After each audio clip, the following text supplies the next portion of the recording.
So it's one of the most important messages I have for entrepreneurs is that you should have gold and you should have silver and real estate.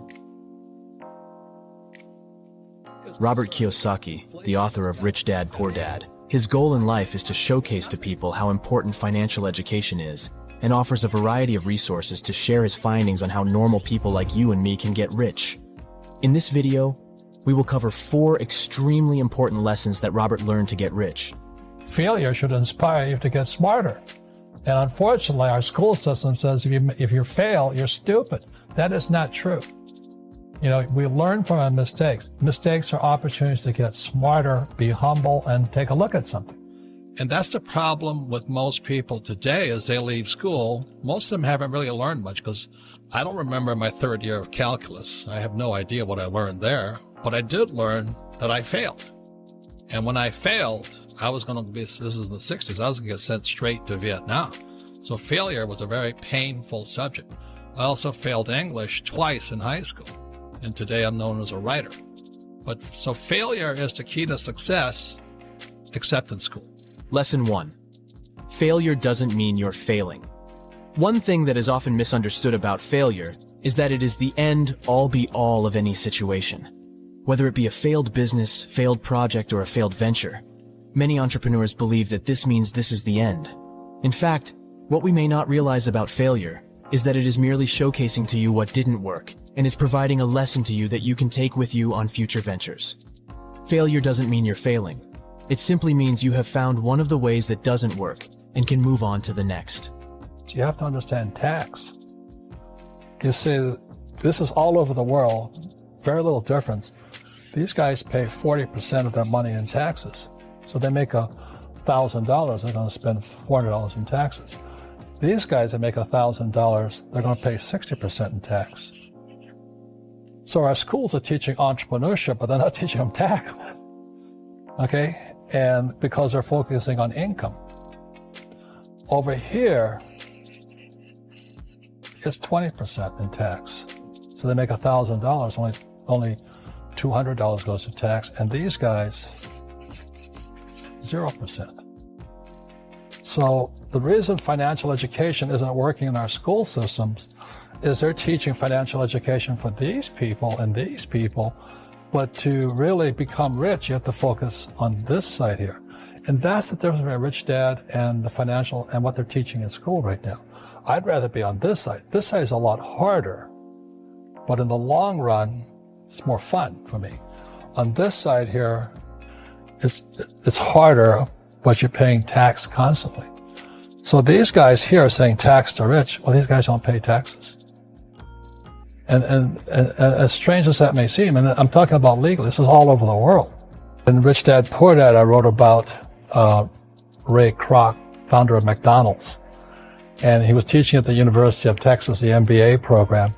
And Ray asked, and most of the MBAs are going to come out here. So Ray Kroc asked him, he says, what business is McDonald's in? And everybody yelled and said, no, we know you're in hamburgers. And Ray says, no, we're not, McDonald's is not hamburgers.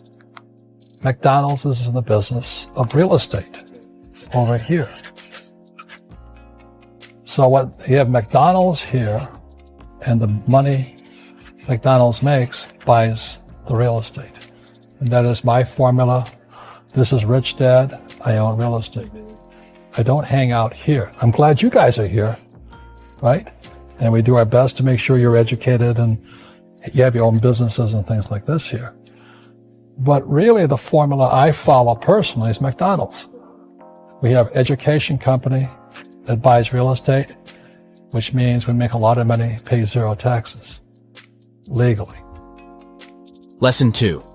Taxes aren't as complicated as you think. Let's be honest here. No one likes paying their taxes, and many people get frustrated on why certain companies and people who are enjoying the rich life don't pay taxes. It's simply because there are many different loopholes that they are privy to that many common folk are not. In his story about his rich dad, Robert often speaks about how his rich dad provided some excellent advice when it comes to taxes. Do some research, and you'll find that there may be ways that you can also benefit from these loopholes. In school, they compensate for risk by telling you to memorize the right answer. So in other words, these kids leave, the young people like you leave school thinking, oh, if I know the right answers, then there's no risk. And it drives old guys like me crazy. Because everybody's talking about millennials. What's wrong with them? You know, millennials are the most highly educated generation in history. They have the cell phone. They didn't get educated in school. They got educated on social media, on the cell phones. They know all the answers, but they're afraid of doing anything. Yeah.